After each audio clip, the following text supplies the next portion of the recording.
Stop typing dates manually in Excel. There's a smarter way.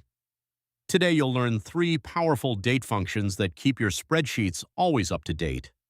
Every morning you open your tracker and retype today's date by hand. That's a huge time waster. One wrong entry can break your entire report, and nobody has time for that.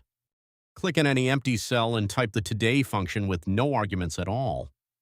It instantly returns today's date and updates automatically every time you open the field. The Now function works the same way but also includes the current hour and minute. The Date function lets you build a specific date by entering the year, month, and day separately.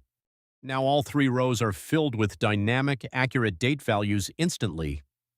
Combine the Date function with drop-downs or other formulas to build powerful scheduling tools. You just mastered Today, Now, and Date, 3 functions that make your spreadsheets smarter and save you time every single day. Like and subscribe for more Excel tips.